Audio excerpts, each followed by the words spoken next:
Hello everyone, Richard Carlton here. Welcome to another awesome day of FileMaker training. I'm Richard Carlton, creator of FileMaker and all of you folks are the awesome people that make up the live interactive studio audience that talks to me during the broadcast. It's like I hear voices in my head. Welcome to FMTrain.tv, where we have an upcoming broadcast schedule. Today and tomorrow is very exciting. Today is very exciting because it's part of day 2 on learning about stuff. And then Thursday and Friday, we got Joe Martin from 360 Works. So 360 Works is good people. They're not perfect people, but they try really, really, really hard. And so if you run into a bug, which happens all the time in the world of software, they aggressively work on fixing it, which is pretty awesome. So once again, I never tell people they're perfect. I just tell them that they're humans, but they make above and beyond effort to correct the issues, which is awesome.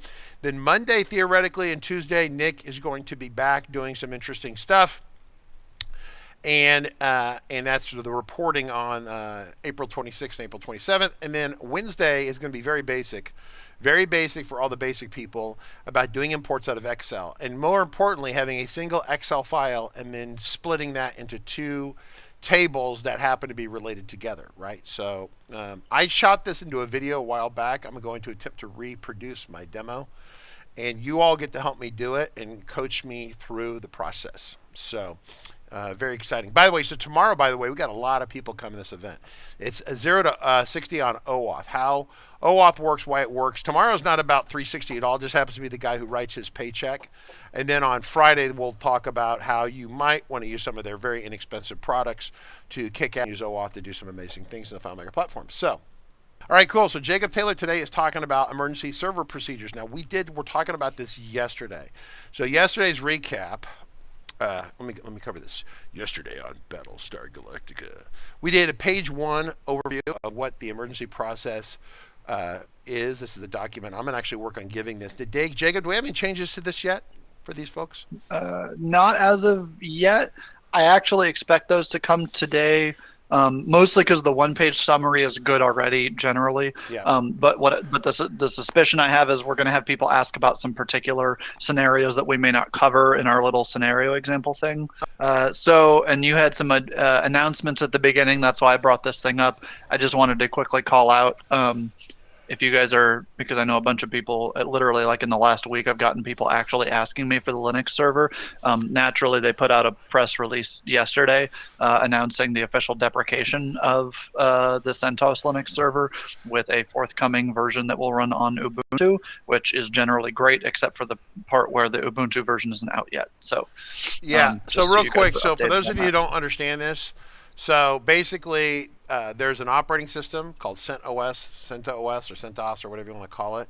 It's being deprecated. The operating system is being killed off due to is that an IBM move? I think it's an IBM. It got Red Hat makes CentOS. IBM bought Red Hat. Yeah. IBM didn't want to support some of the BS Red Hat has been doing for years and said, all right, we're changing it. So yeah, so basically the short version, this operating system is being killed. It's like if someone came and said, hey, we're not making Windows anymore. Here's this other thing called Portals. Not Windows, but Portals made by this other company, right? And then everything would have to be rewritten for that. So the new operating system that they're tuning FileMaker server to work on is Ubuntu. The short version is it'll be out with the next version whenever the next version comes out. So, well, okay, and I haven't been told anything on that officially, so we can all guess. But I would guess that they will ship. It's supposed to be 19.3, but they won't call it 19.3 because they need to change the name to something else. They'll probably call it 19 Beyond 19, right? That's what they're doing. Engage, Beyond Engage. So this will be Beyond 19. That'll be the new version product name. Yeah. All right, so just all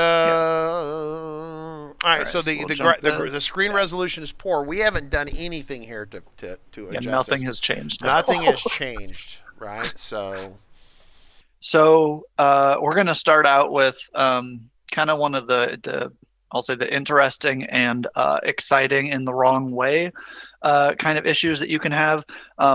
The very first example here is let's see, is this our generic one, or is this the one that we? Sorry, let me make sure I'm looking at the right example so I don't start talking out of my butt. Okay, that's true. Basic checks. Where's our? Did we put the startup restoration in here? Is that the last one? Did we move that around? Ah, here it is. Okay, so sorry, I'm going to start at the bottom apparently and move upwards, which is fine. Because I want to cover for everybody, because this always looks exactly the same so for people running server 18, which is fine generally, as always, I recommend, we'll have a general recommendation that you go up to 19 when it's convenient, but 18 is perfectly good right now. However, I would recommend you be on the latest patch of 18 if you are not, which would be 18 something v4. 4 is the next number in the chain. So one of the issues, and it's basically the main issue with 18, it is the one remaining one that commonly happens if you have not followed our advice and turned startup restoration off. If you are not confident whether or not you have turned startup restoration off, I suppose when you're done with this stream, please go check. The command to do that is on screen currently. Write it down. Thank you. 18 servers in their default configuration have something called startup restoration turned on. This is a wonderful sounding feature. Basically, there's a few moving parts involved, but essentially what happens is, let's say that your server loses power. Power just drops out. Okay. During the business day, right? People are in it. The power cuts, whatever. Maybe you live in California like us, and PG&E just clicks your stuff. So so that happens, comes back up. Your FileMaker server, if it's in like a totally default configuration, it will automatically open or try to automatically open the databases in its directory. You don't want that set, but just so you know what happens when things are set the way they come out of the box. So power goes out. All right, cool. You come back. Turn the machine back on. The FileMaker server software starts up automatically as it would. It attempts to open the databases in the directory as it would. Again, default configuration. You've not changed anything significant here. What it does at that point is it will look at the files and go, one, these weren't closed properly, so there's one thing. And then two, in 18 with startup restoration turned on, it keeps basically a log on the hard drive of recent records that you added, changes that you made, stuff like that. And so it will look at that log, and then it'll go over and it'll look at this improperly closed database, and it'll compare the two, and it'll say, hey, do we have all those records in the actual file? Even if the file's theoretically messed up or something like that, are they in there? If they're not, it's supposed to add them back in. It does some finagling and cleaning of the file, or there's some sort of processing it does. I'm not entirely clear on what the kind of technical details are, but it does a little bit of running through the file with a fine-tooth comb. At that point, we have these, if there's any missing records, they're now in the file. It goes, okay, great. And it runs the file through a consistency check. And then afterwards, it will open the database on the server. So everything before the opening of the database on the server has to run basically flawlessly, successfully. Otherwise, it won't open it up. And so you'll come in and, if you have 4 databases and one of them failed or something like that, one of these processes failed on the 4th database, that one will still be closed because it didn't pass a consistency check. But otherwise, it will still attempt to open the databases. So that's one thing. However, that startup restoration system has bugs built into it. I suppose not intentionally by Claris, but they're in there. And so while that feature is turned on, you can run into basically what is a record locking bug. And so my understanding of the problem is that when you're on server, it's somewhat rare, but not totally rare. It's rare enough. It doesn't happen too often. It'll be some customers afflicted by it, but a bunch of our customers, some of our customers that have the feature turned on never had a problem. Some of our customers that had the feature turned on were plagued with issues on 18, and turning off startup restoration resolved most of those issues for those clients. So that's something. But basically what happens is there exists some sort of situation in the code where a record or I'm not clear if it's a record or a relationship or something, but something can be locked in the database, like you've locked it for editing, and then the software is not capable of unlocking it afterwards, basically. So kind of a scenario I can think of, I don't think it's the situation in which this happens, but a scenario you can think of is you're sitting there, your server's running, stuff's happening, whatever. You're sitting there, you've got your FileMaker Pro open, you're connected to the server, you're clicking around on the database doing stuff. And at some point, I don't know, as a giggle, you've clicked into this field and you're typing stuff, and like FileMaker crashes. That isn't like what causes this, but it's a good kind of analogy. And so on the server side, your FileMaker's gone, so the Pro is gone on your end. But on the server side, it still thinks somebody's like clicked into the record typing stuff. And basically the bug, as far as I can tell, is it is incapable of going, FileMaker Pro crashed, maybe we should unlock that so somebody else can touch the record. And so rather than this kind of sitting there and, maybe it would pop up one of those, hey, somebody's in this record, error messages for people that try and go into that record later. What it does is that it confuses the database engine on the server in a way where it stops being able to operate appropriately. And that causes a couple of things that are really bad. One of which is it actually, once that bug hits, the backups are ruined from that point forward. And so the backup process will run, actually. You could, if you have hourly backups, for example, or 15-minute backups, you could go into one of those directories, pull one of those databases out, and try and open it, either on the server or in FileMaker Pro. It will tell you that the file is trash and you should throw it away. And actually, that's your biggest signal when this bug. So afterwards, when this bug has happened, is if you're trying to open up a backup and it's trashed, that's a huge red flag. You need to fire the bat signal, basically. What this looks like from a user perspective, this is totally, not from the tech person side. This is someone comes to you with a problem.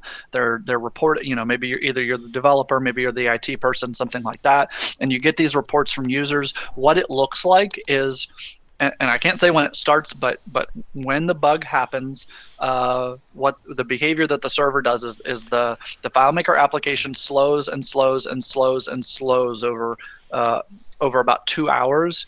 And after the end of 2 hours, it's basically unusable. Often FileMaker Pro, for example, will still be open on people's computers. Theoretically, the app is live. It looks like it, whatever. But if you actually try and edit records, you're going to be getting beach balls or coffee cups, stuff like that. And so realistically, the app is unusable, even if FileMaker hasn't crashed or something else formally like that, something crashed, obvious.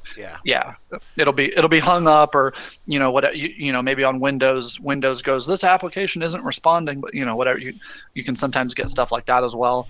And basically, like if you're like, oh, that's interesting, something's going wrong here. If you start asking around and the time period is the time period involved will be about 2 hours. So if there's like you start asking probing questions about when the slowing happened and this kind of stuff. If you start hearing times, about an hour and a half ago, 2 hours, something like that, that's probably what you're seeing. You're probably seeing a startup restoration failure. Now, the really ugly part of this is that you have to throw out all the backups during that time period. The problem is you don't actually know what that time period is because you can't tell. There's no log or something like that you can go refer to for when that bug took place.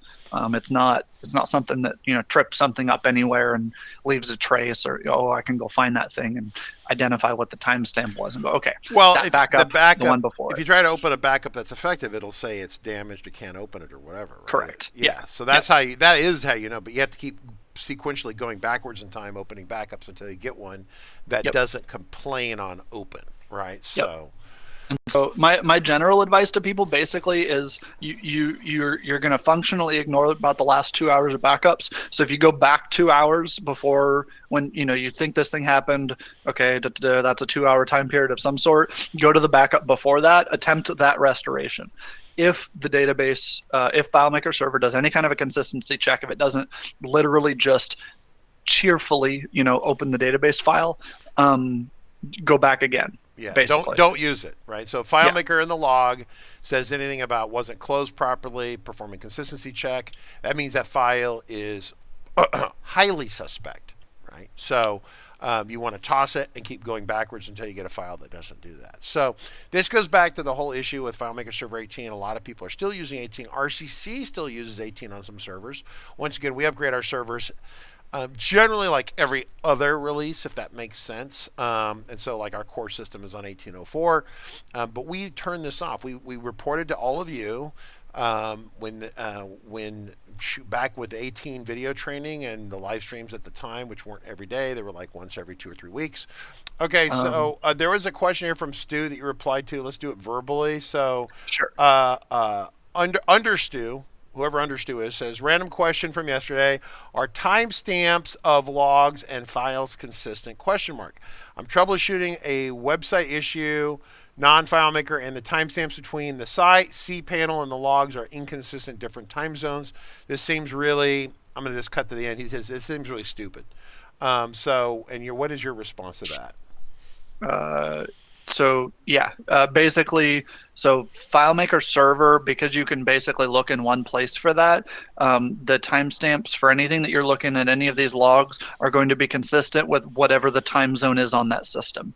So if we set up a server, it's on the East Coast. For Windows, it's really easy to change the time zone to the East Coast time zone, for example. Then at that point forward, all of the logs from FileMaker Server in Windows, in whatever, the DAPI log, there's a collection of them in there in that logs folder. All of those will be at least on the same time zone and are generally consistent. The times where I'll say that's not true is not because the time zones aren't consistent or something like that, but because you don't have any logs. And so I suppose that's a different problem than what you're dealing with. You don't have logs at all, or there's a big seam in the log? What are you talking about? There'll be a big seam in the logs. I'm thinking of when the helper app crashes, because that means you don't have logs at that point. So yes.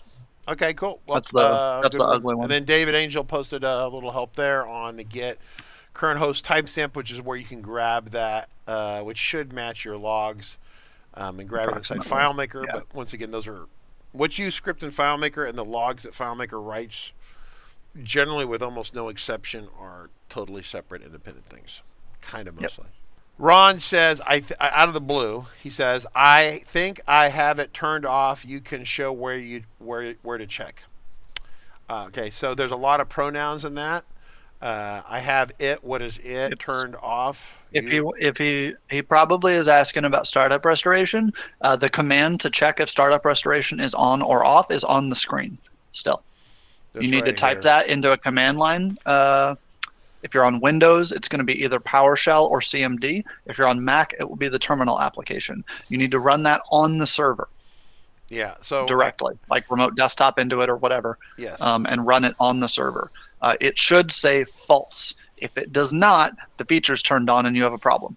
Yes, and it'll be on by default unless RCC set up the server for you, in which case we would eat our own dog food and turn it off for you and keep you out of trouble. Our goal is to really not to take anyone's job away. It's just that if we do our job, then we make sure that we, as expertly as possible, we try to do anchor buoy and follow good rules and not use software that's going to cause problems. That's just so you guys know, like I said, this feature only applies to 18. In 19.0, this feature is turned off by default. Yeah, Claris went, yeah. With I think I don't know if it was at 18v3 or 18v4. They put out an official, and this was when I knew it was a problem. Not like we thought it was a problem, but like Claris admitted it's a problem. Evidence, the evidence of the problem. Yeah, they put out a support article that basically kind of walked around the issue, but said basically if you have problems, try turning this thing off. Okay, sure, yeah. Meanwhile, your database auto restarts itself and uses crash files. Yep. So, and then, like I said, 19.0, they disabled the feature, and then 19.1, the feature is gone. There is no startup restoration. They have gone, basically they're trying to do the same thing. The whole point was to improve the resilience and the performance.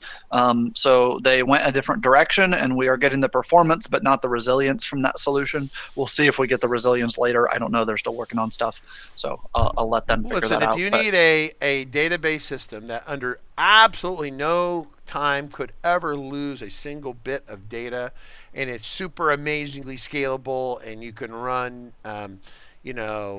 all of AT&T on it, stuff like that, let me give you a hint. It's probably not FileMaker. Okay, so FileMaker comes with an amazingly low price, but if you want like super triple, what they call ACID compliant stuff, which means it's super never going to lose anything kind of stuff, ever going to lose anything. Well, first the company would have to come up with a policy of not using crashed or damaged files, right?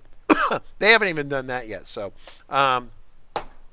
yes, well, anyway, so you get the idea. That's not what the FileMaker platform is for. The FileMaker platform is for the rest of us humans who need really good software, and we don't want to pay $1 billion to build it, and it works pretty much 99.9% of the time, right? Which means that during the course of the year, you're going to have 3 or 4 or 5 or 8 hours, 10 hours where it's not working. A day is not working, right?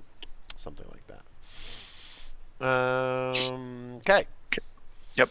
So Ken in Discord asked, in 19 does the same command that we're pasting, and you guys all have the document, so you can pull that command. If you can't see the text on the screen, that's fine. Yeah. Does that same command work to confirm that startup restoration is off? I will repeat my answer here.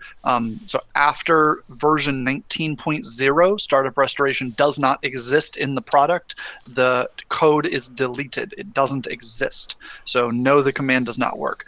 In specifically the exact release 19.0, that command does exist, but it should return false unless you did something horrible and turned it back on again, which you should not do. Thank you. And then after 19.0, like 19.1, what does it say? Error not available, or command not available? Whatever. Actually, I don't know. It should give you an error basically because the thing doesn't exist. The command doesn't exist. The startup restoration enabled key isn't present in the settings or whatever, so it should give you some kind of a cryptic error in that case. Yeah, command doesn't exist or something like that, whatever that is for those Linux heads out there. All right, cool. Moving along, next item, because you burned a majority of the webinar on one freaking thing. Yes. So let's be a little more expeditious on this going forward here. Yeah. So do you want to do this one, the step through the basics, or? Well, yeah. Why don't you walk through this again? It's useful, but yeah, we got okay. Well, and then why don't you segue into just go ahead. Yeah. So we have another scenario here that's basically the idea is we have less data. We don't know what happened, so we want to step through and say, all right. The reports that you're getting from end users are that the database is not available. If you're very lucky, maybe you get a screenshot to this effect or something like that.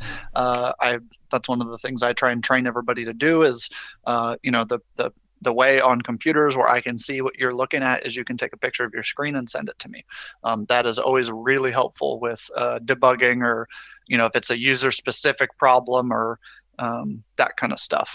So with any kind of an outage like this, we're getting reports from users, the database is down. Okay, we don't know what that means yet. We haven't looked. So the very first thing that you're going to do is you're going to get into the server and make sure that you can actually access the FileMaker services. Basically, if any part of that fails, then you're going to be able to determine kind of what the problem is. So, right, if you can't reach anything on the server at all, there's no screen share, obviously there'd be no FileMaker, any of this stuff. Cool, yeah, the machine may be off. Maybe it lost power, maybe, it lost power, or there was a blip in the power and it's not on a battery backup, and so it's off now, but not, the rest of the building's good. You can have stuff like that. Maybe your network or internet's down. You can kind of step in each layer of what's needed to access the server and do those investigations.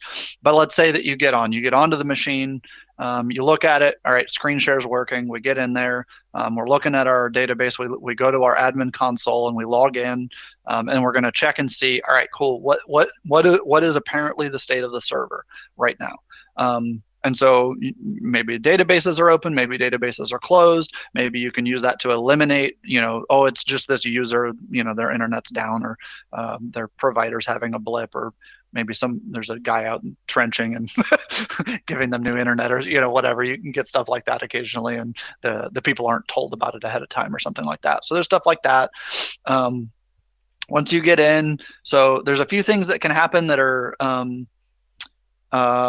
interesting, basically. So the thing to note here, and we keep repeating this, if you have the automatically open databases setting turned on, your server will attempt to start up on top of crashed databases. You would like to avoid that. That is a problem in a scenario where you come back in. Basically, the actual issue is that if the machine croaks, the power's lost, whatever, right? The files weren't shut appropriately in this scenario. Then it will try and start back up on them. If they pass a consistency check, which is a very, very narrow check, it will open them again. You may have corruption in your file at that point. The problem is that you don't know, because you didn't know the server went down necessarily. Maybe you have alerting or something like that, or maybe you have users that are extremely online and so can tell you, oh yeah, the thing was down for 7 minutes or something. Okay, that's great, but that's not most, that isn't going to be most people or most users. Usually you're going to be dealing with, yo, Jacob, FileMaker doesn't work. Like that, I get a lot more of that than someone sending me screenshots, details, timestamps, things that I want to use for any kind of an incident response. It's a lot more, Jacob, help, FileMaker's down. So, and I expect that is true of most of our clients. And so once you come in, the first thing that you're going to do, and we did a little demo of this yesterday, is you're going to be reviewing the event log in the FileMaker server application directory. You can also, on Windows, for example, those things will show up in the event viewer, but it's a little messy there. And so basically, most cases, you'll be rebooting the system. You'll come in and you'll restore from whatever the most recent backup is.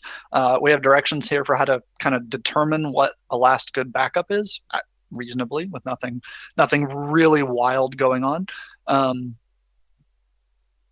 so we have two scenarios here. You come in, you have auto open databases turned on, and so you've come into a crashed system that's currently running, which is not ideal. You're going to take those files down. You're going to identify your backup that you need to restore to, and then you're going to restore, and then you'll take those files live again and notify whoever needs notified. Hey, this thing crashed at it's 1:44 local time, so we'll say this thing crashed at 1:12, so we're going to go back to the 1 p.m. backup. Okay.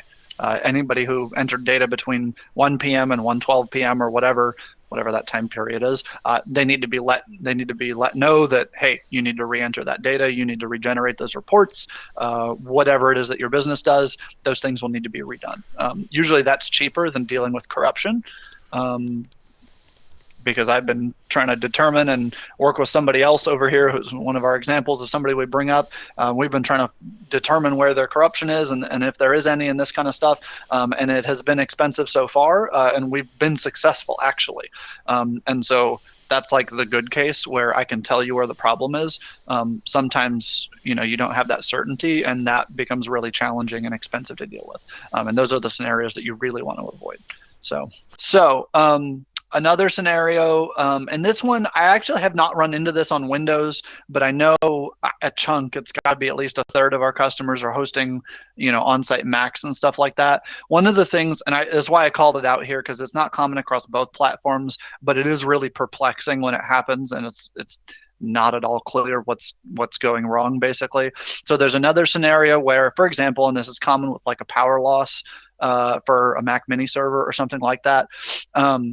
Basically what happens is, and you still have your database restoration, we're including that gets put in at the end, but there's a situation in which you have two problems, not one. The problem that you have, which is that your server lost power and you need to restore from backups or and put your stuff back up again. Okay, cool. But there's also a second problem that can happen, and so this is why I ended with that reminder yesterday. Be aware, sometimes you have two problems, not one. So a second problem that can happen, and I've never seen it on Windows. That doesn't mean it doesn't happen, but I've seen it on Mac, actually on RCC systems, in fact, internally when we used to host that way. So what would happen is if you lose power, for example, and That's the common one. There are other situations this can happen. Basically, FileMaker Server terminates inappropriately, and what that does is it means it can no longer read the SSL files that it has in its C-store directory.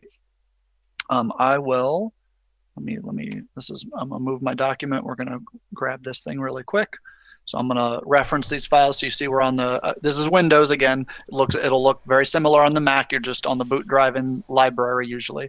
So we'll go into the C drive, program files, FileMaker, and from here it looks exactly the same as Mac. So you'll go into your FileMaker server. On Mac, this would be in the library, FileMaker server. So C store is where all the certificates are. This is SSL certificates and also licensing details.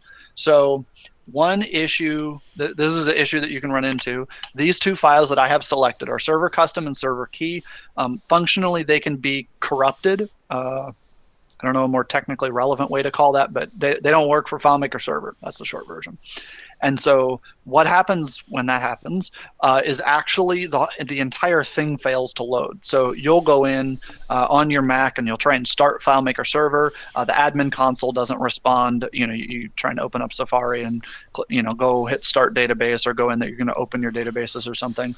Nothing happens. It's not responding to you. None of this stuff. You go and let's say you go and you Google. You Google the command that's like, how do I boot FileMaker server from scratch, and there's like that sudo launch CTL blah blah blah, where you turn it on and it just craps. Nothing happens. Okay, so that's probably this scenario. So basically, what it'll look like is you'll come in, you maybe had a crash of some sort, but it isn't that FileMaker server started up automatically and we'll say it's configured correctly, and so it doesn't open your databases for you, and so it should be just sitting there waiting for you to do something, but in this case it doesn't. Nothing is running. There's no admin console. There's no FileMaker server. There's no WebDirect. Whatever. None of that stuff's up. So one of the causes of that can be that the SSL stuff has been corrupted. If that is the case, you basically need to take a backup of those two files, which are the server key and the server custom. Again, these are the two that are selected right here. Take a backup of them. I don't know, put them on the desktop or something like that. And then basically you're going to delete them. Once you delete them out of this folder, at least, again, keeping your backup of them, FileMaker server should start. If it doesn't, you have some other problem. If it does, that was the problem. So, and that's why I say the reminder is sometimes you have two problems. So one of them was the crash, which you knew about, and the second one is you can have your SSL stuff corrupted, which can be a second problem that presents differently. So that's our one of our other scenarios. And as always at the end, right? Once you've done that, you fix your SSL stuff. Great. Again, don't forget to restore your database backups because you had two problems, not one. So there's that. Any questions? Yeah. There is a conversation going about recovery. Like someone ran into, I need to recover my FileMaker file. And while we're kind of like very obliquely mentioning that, because here's the reality of this right here with everyone. I don't know if you can see the screen or not see the screen over here and the clarity of whatnot.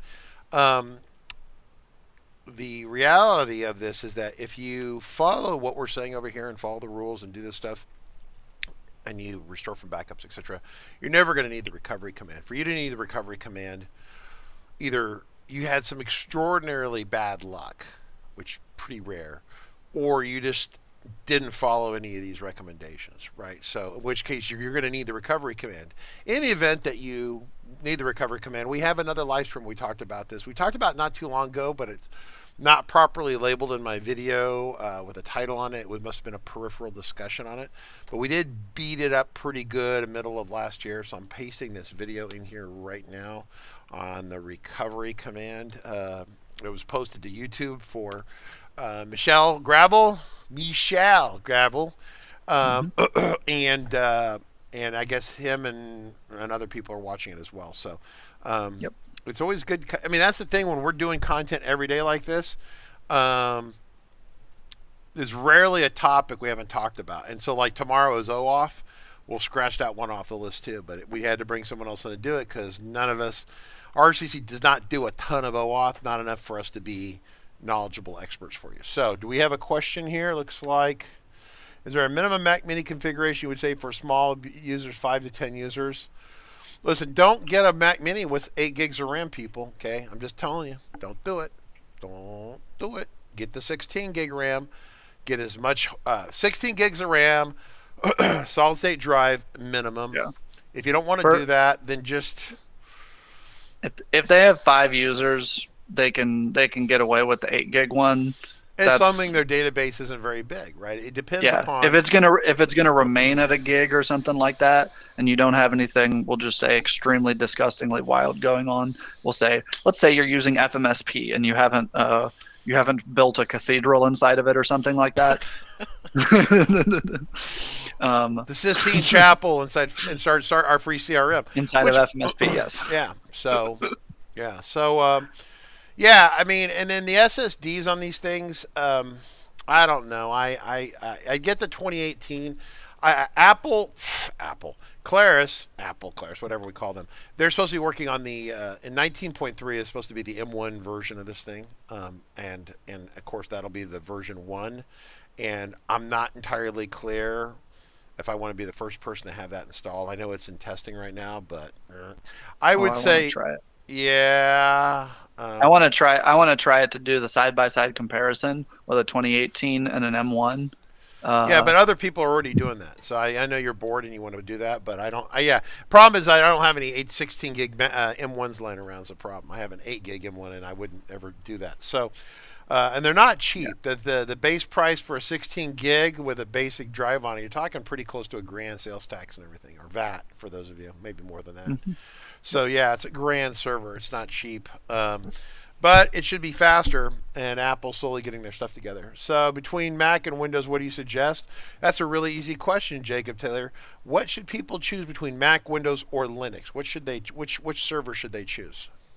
The one that you're best able to support. Yep, that in plain English, the best one that your technical people can support, right? Yep. So if you have a bunch of Mac guys and you buy a Linux one or a Windows one, what are you doing, right? Why are you what you're not a very good manager, right? Obviously. So yeah, if you're buy the one that you already have. So if you're a Mac shop, get a Mac, because if you're Windows, buy Windows. If you play with Linux and you dream about Linux and you can do Linux boxes, then do a Linux box, right? But it's not, listen, the performance difference between these things, between Mac and Windows, I think is really minimal. I think between Linux and Windows, they're saying like 10% depending upon what's going on. I wouldn't worry about the 10% because you could burn that up doing an unstored calculation and destroy that 10% performance boost. You're much better off spending some time watching Nick's Lean Design and so pick the machine, pick the processor, pick the RAM. Make sure you have good backups. I wouldn't stress about the 10% you might pick up on Linux. Yeah. The bigger upside to Linux specifically is one, if you have in-house support for that, it could potentially be an upside for you. I would actually say the biggest factor, to be entirely frank, is the difference in licensing costs, because Linux doesn't have licensing costs. So if you want to run virtual machines on site, for example, or even in the cloud, and you have organizational support for them, then you can save money that way. But just to be clear, RCC still primarily sets up Windows servers in Amazon, for example, because even not super techie people, I can teach them how to remote desktop in, and they can go click around and do stuff with their server. The same is not true of a command line only Linux server. So, okay, so there's a good conversation going, and I want to appreciate everyone's comments. If I seem like an old stodgy guy, remember, I used to be the college student, and I was like Megan, only even crazier than Megan, and I would like, oh, it's the most amazing thing. We can get this new blah, blah, blah, and the new G3 processor with the blah, blah, blah, blah, blah, blah, and understand that I'm at the point in life where I have contractual obligations, and I don't want my customers to be, okay? I don't want customers. So I want to choose for them the most reliable, proven track, lots of backups, processes. Here's your checklist with the little emergency command tape on it so you know what it is.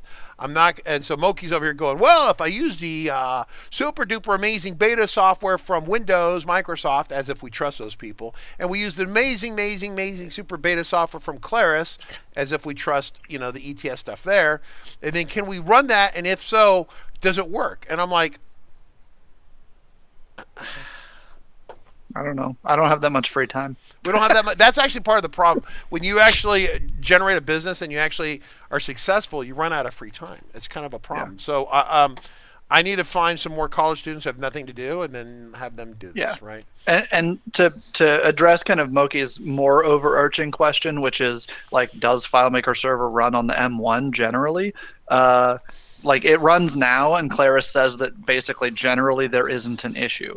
However, you do not get any of the additional performance out of that M1 that you might be hoping for in that situation. So that's zero performance improvements. In fact, you'll be lucky if it runs as fast. No, it's a 30% nerf, I think. It's like, and so it'll work. Like it's one of those. Well, if you're in a tiny office, you have a tiny data, whatever. Like if it's a test server you're developing on, like who cares? Basically, it'll be fine. But if you're going to be taking this thing into production, you really want to be waiting for the native M1 version of FileMaker Server to come out. And you might want to wait for a couple, but listen.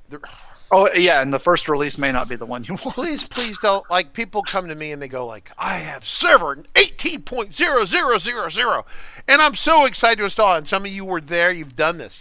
Or 19, you've done this. 19 point. And then it's like a week later, Richard, bug blew up, the customer, the backup, it's on fire, and I'm like, remember the part where you said you wanted to use beta, basically 19.000000 software, and I'm like, no, and you did it anyway. This happens all the time. I literally had customers. The M1 came out,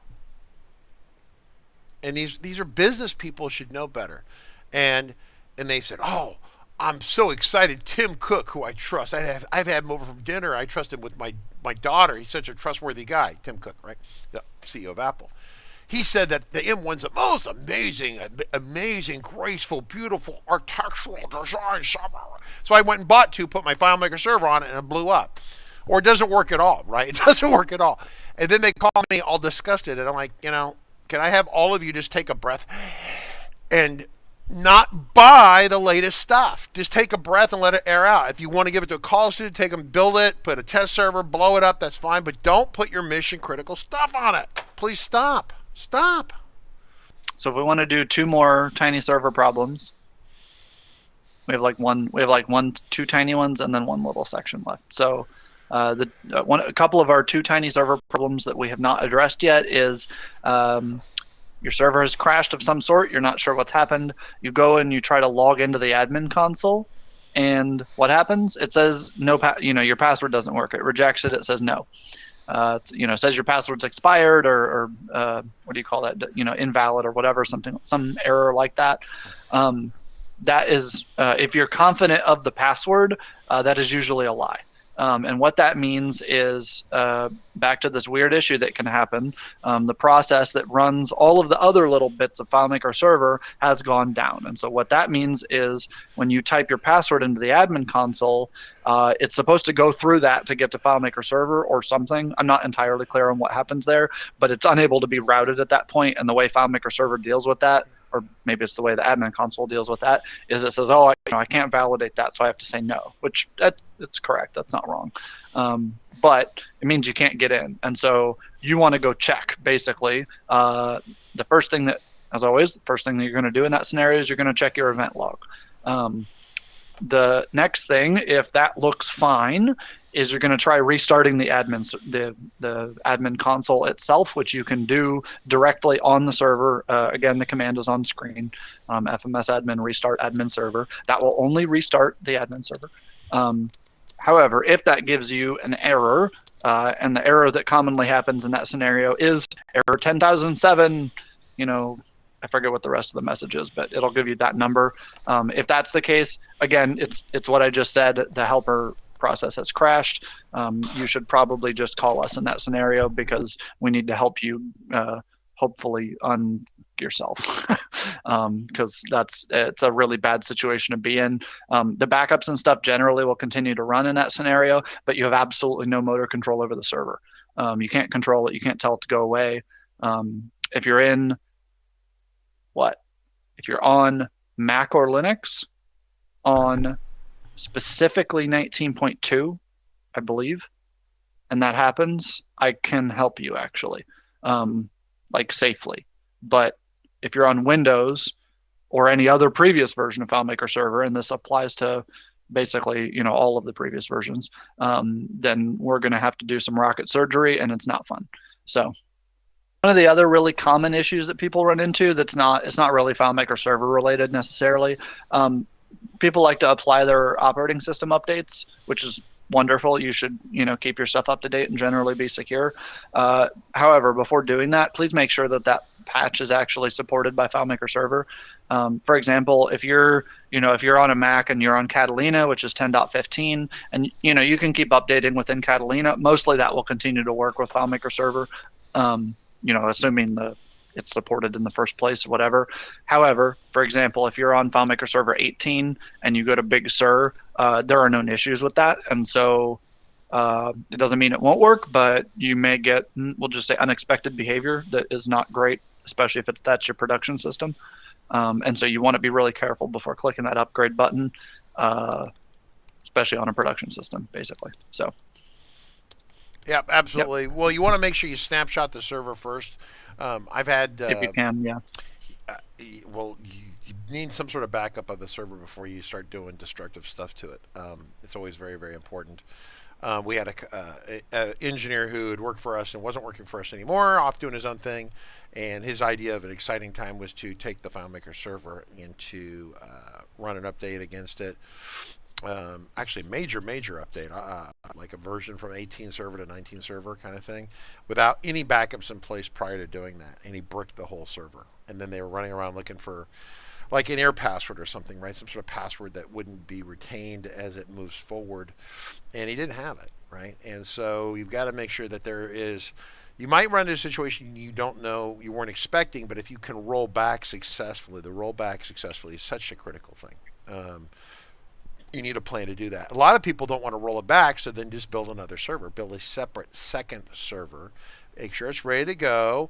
Then you can deprecate the first server. But it's people who trying to, penny wise and pound foolish, right? That kind of thing.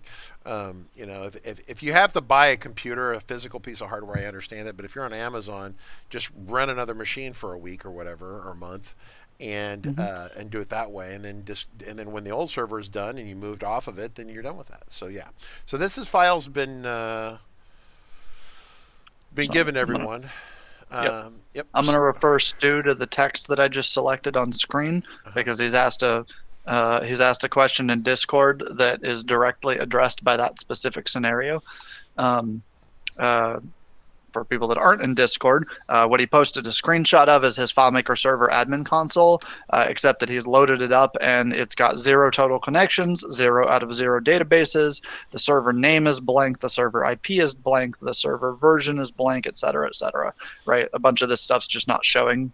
Oh, there you go. Perfect. It's on screen. Thank you. So a bunch of the stuff's just not showing appropriately like that. Yep, there you go. So it's all blank. Right. So what does this mean? Hey, Stu, really good question. I'm glad we got a screenshot of this. This is great. Super great question. So in the event you see a screen that looks like this, what do we do, Jacob, again?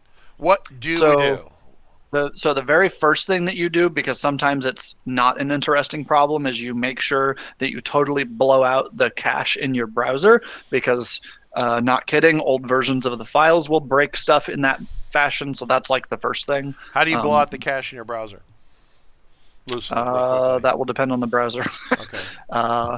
On most of them, you go into like the history area, and then it'll say, like, if it's in Safari, for example, you'll have clear recent history, and you can do better than you can nuke everything out. You want to get rid of the cookies, cached data, like all that stuff. Sorry, if you use that for browsing, you shouldn't be. It's a server, but that'll blow all that stuff out. So that's the first thing.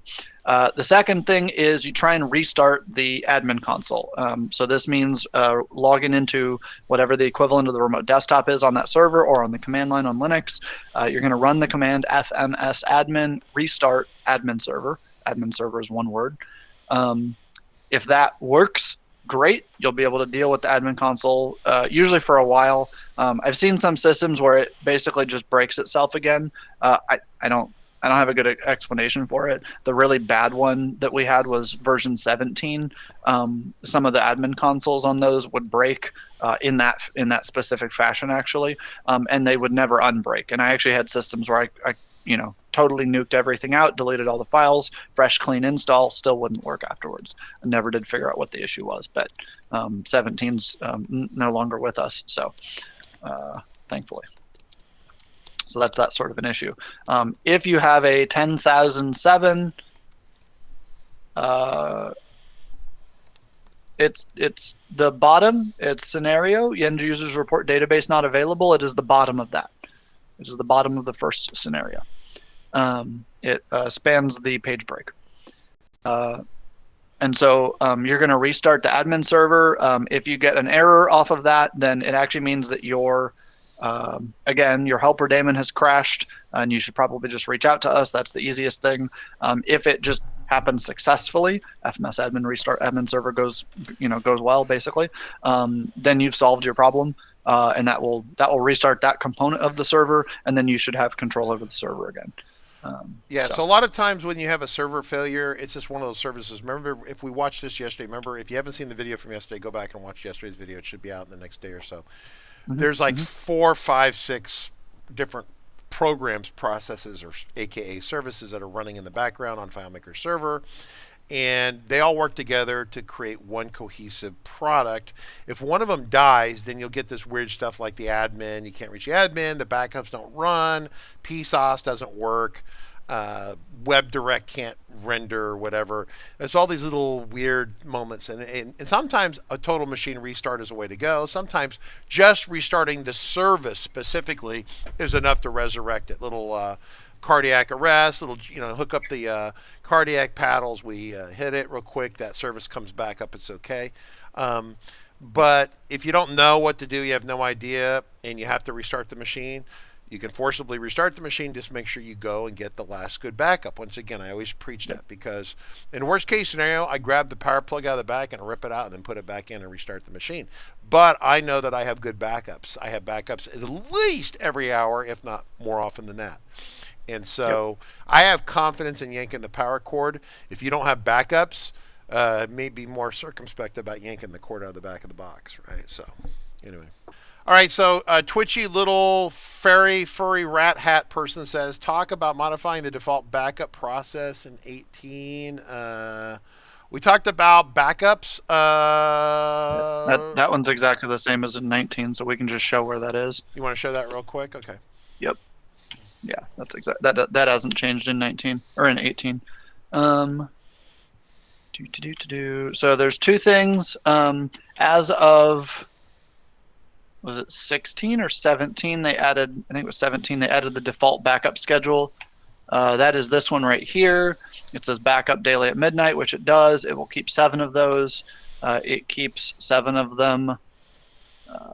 Sorry, if I go to folders, this will look exactly the same on 18, just to be clear.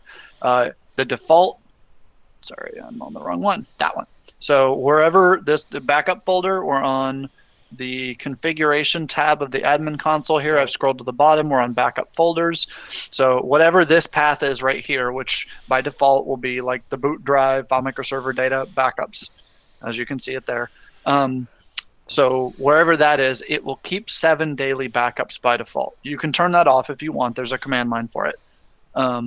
What we usually do is we build our own backup schedules. So we keep primarily hourly, daily, and weekly backups wherever. And then because this particular demo system is our Amazon one, we have an hourly S3 that drives a whole secondary backup system that puts stuff in Amazon or Dropbox or Amazon S3 or Dropbox or OneDrive, et cetera, any of those kind of apps.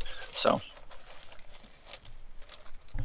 Yeah, absolutely. That's good. So that answer your question there. That was twitchy little furry rat person. Okay, so great call sign. I love that. So yeah, so this is how you stay out of trouble. And in my case, I also do half hourly backups on my server, and so I will do what I call bottom of the hour, and it keeps like 2 of them. And that way I can either go to the top of the hour or the bottom of the hour on another backup schedule. Yeah. But I make sure these go to different drives, not just a C drive or an E drive. I have C. It's a Mac, so we don't call them CD whatever, but I use C, D, E, F, G, H or something like. I use like 4 or 5 drives. Yeah, so you can do something like this. You can say E. So in my case, it's E. It's going to be 15 after hour. We'll keep one of these, right? And so we're just going to say once, and we're going to change this to daily. This makes sense, I promise. And so you change the big thing to do like an hourly backup is you change the at to a between, and then you specify your time range. So some of our customers will do like a business hours thing. We do 24/7 because we run 24/7. We have e-commerce stuff attached to our things. So you change this to every 1 hour, and then I'm going to change this to 15 and 15. And so now what you're staring at right here is this is an hourly backup technically that keeps a single backup and only runs 15 after the hour. So if you were to take one of these, we'll hit save. If you were to take something like this, do it for 30 after the hour, do another one for 45 after the hour, that would be an excellent way to do 15-minute backups on a FileMaker server, but you only add 3 additional copies of the database instead of blowing your hard drives up with all these extra copies. So makes backup restoration, frankly, just easy. Okay, so twitchy little fairy rat person is asking, what about changing default time? You know, it's funny you mention that because this came up in Europe. And the default time on the default backups, right, is set like midnight or something like that. Yep. We had customers that were, the problem was, I think it was Klaus Levent. Some of you have seen me do webinars with Klaus Levent. He had a nightclub that was running, and at midnight, they're just like coming to max speed. They don't have time for a lot of slow backups at midnight, right? And so they were trying not to do a bunch of backups right in the middle of their busiest part of the day, which happened to be midnight. And so he's asking about changing the default time for the default backup. And then disabling it. If you want to disable it, you have to go to the command line to do that, right? Yes. And that's a good question. I don't. Oh, I can tell you he does it. He changes both you can turn them on or off. Time. On or off, or change the time, and he does it through the server API. So there's this. Okay, so that was what I was going to say. Can you go to the Brain Basket for me? Go to the Brain Basket on your web page, and I'm going to let you see this. Everyone, write this down. Not Brain Basket. It's not brainbasket.com. It's the Brain Basket, and you're going to end up with this blog. And buried in this blog by this guy, Klaus Levent. Klaus is the same guy. I had this issue. And I don't know why he has a bloody brain in the box, whatever, that's fine. So if you scroll down, you'll eventually see where he's got he calls the missing admin tool. And insert text helper. I'm not sure what that's all about. There's one thing on here. I love it. Maybe the blog. It's in a blog. It's not a product. It's a blog. It's a free download. Tool. There it is. Yeah, missing admin tool for FileMaker server. Yeah, and this is supposed to work with 19. So you download this and use this or run this. And in here is the ability to some of this you can do with the command line too. David Angel's pointing that out. That being said, some of the things are only with the data API. Some things are on the web interface. Some things are on the command line. There's 3 control interfaces to control FileMaker server. That's a whole nother conversation about a guy who was there, who left and went to Salesforce. So now configuring the server is more difficult than it used to be. This is a tool made by this guy to compensate for this. And in here is the default backups. Yeah, you can. I was going to say the only place I can think of to change stuff like that is on the admin API. Yeah. So it's in here. It's not an exposed schedule. It's in here somewhere. Yeah. The other approach, again, this is basically the approach that RCC uses. We turn that default schedule off and then just build a daily somewhere else. That also would work for that scenario. To we wanted to run it. Yeah, we wanted to run at 4 a.m. because the club closes at 3:30 or whatever. Okay. Perfect. Also, if you allow those default backups to run, if the midnight thing is okay with you, they will show up in here on this tab, and so you can you'll have like backups to select from, and you can preserve them. And what that means is FileMaker server will keep them Unfortunately, again, this is usually on the boot drive if you haven't changed that also. But it will keep them here. And so you can like preserve them. So if you're about to do something really righteous to your database, you can go in here and run a backup right now, wait until it finishes, and then go do your thing. Right.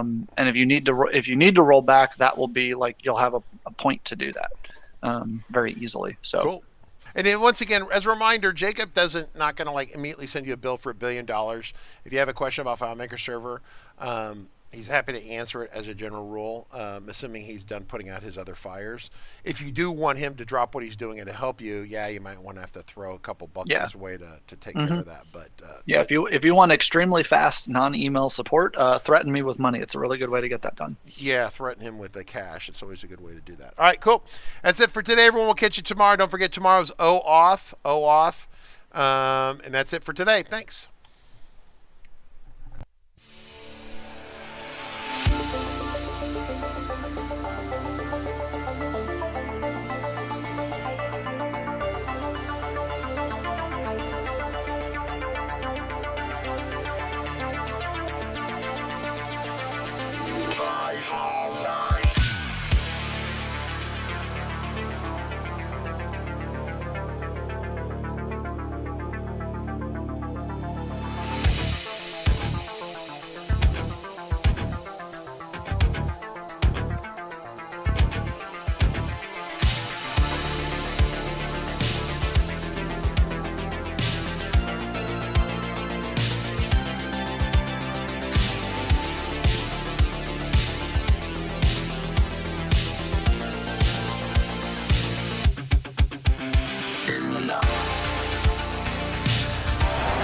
And the guys just stepped up the whole way. Calm, cool, collected the quarterback.